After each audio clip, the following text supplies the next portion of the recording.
Hi, my name is Melanie McDonald, and I'd like to help you collect the money owed to your company. This video hopefully will be helpful. In it, we're going to cover John Kotter's change model, step 2, which is form a powerful coalition. And as I talked about in the urgency video, this change model is one that we can use for receivables. And in fact, the change model is useful for all kinds of change. And what we're trying to do here is build not only a repair for now, but a change in how you're collecting receivables for the future. And Kotter's model can be used in this example. So forming a powerful coalition, how does that work with receivables? Well, if you're the CEO, you can think about who would be most helpful on your team of addressing your receivables in the short and long term. So naturally, the first person would be your accountant. Maybe you've got a CFO, maybe you have a bookkeeper. I don't know how large your business is, but the person who is watching your money, maybe in a more detailed fashion than you are, that would be someone to have on your team. Now, someone else to be on your team in this endeavor might be the head of sales. Now, why the head of sales? They know your contracts. They know your customers. They know what is the norm in your industry, maybe. Maybe they could find out. These are people who should really know your industry, and they should know what's going on in your industry. Now, I'm not saying that customers are always going to tell them the truth, but they should be part of association meetings and other sort of industry meetings where that information is published. So your head of sales should be a font of industry information about your customers. And accounts receivable is about your customers and them paying you. So you really need to have good customer information. Another team member could be a receptionist or someone who takes calls from customers in your office. Maybe you have someone that, or a whole team of people, so maybe it would be the boss of your customer service people.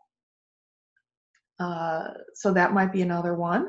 You could have managers in the field who have been around a long time, and they can take the temperature of customers pretty easily. You could have an ombudsman who visits with customers on some sort of scheduled frequency.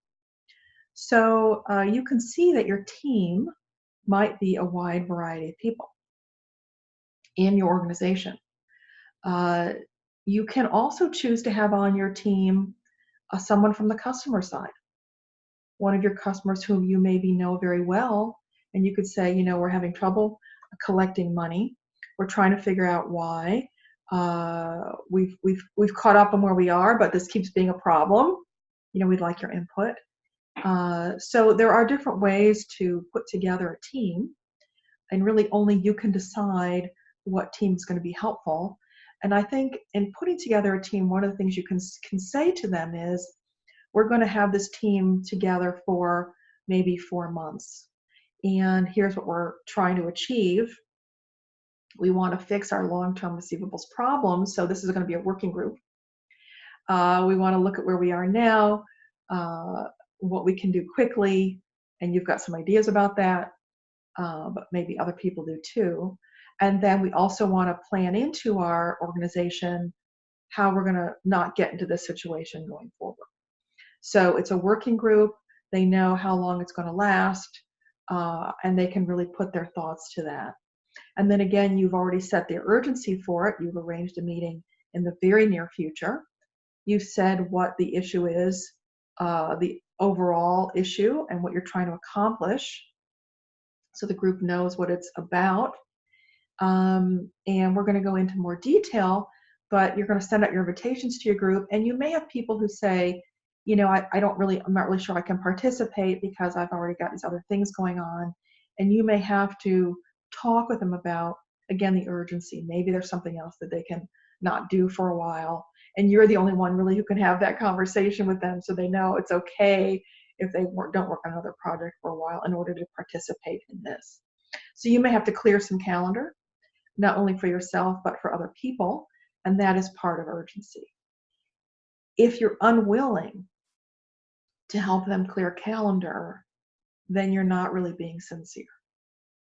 Because then you're saying to them, oh, I'm going to add this urgent project to you, but you still have to do all the rest of your work.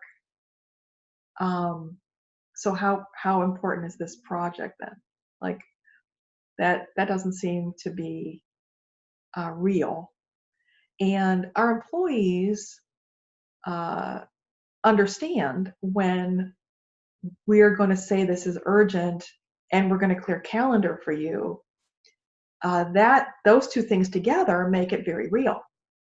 And you're being very sincere and straight with them and not expecting sort of, their own time to just be added to and added to and added to indefinitely, which is really an unrealistic expectation. And when bosses do that, their own people are going to decide what to drop. So the sort of the other side of it for you is, do you want your folks to be deciding what to drop because you're not willing to have that conversation with them? Or are you going to help reprioritize, which is in your interest? And our employees are never going to just be sitting around with nothing to do waiting for an urgent project, right? I don't imagine you have people working for you who don't already have enough to do. So we've talked about urgency in a prior video, and this video is about assembling your team. And you can think about this team again as a short-term team. Don't worry if you're not 100% sure if the team's going to work. You can adjust it as you go. You can say to someone after you've met a few times, I can see this isn't really a fit for you. Don't worry about it. And you can invite some other person, or maybe your team's too big or whatever. That size of the team and the people you invite is based on the size of your organization. So that you really have to think again about what makes the most sense. A smaller team is better. It's more agile. But it really depends on your situation, which is individual. So good luck assembling your team. It's very exciting. It's going to be very exciting to hear other people's ideas. And I think you'll really be very pleased to not be working on this by yourself, which can sometimes feel like quite a grind. So enjoy thinking about your team, inviting people, and getting that first meeting set up. I'd love to work with you. If you want more specific help, you can contact me at my website, strategicreceivables.com. Thanks for listening. Talk to you soon. Bye.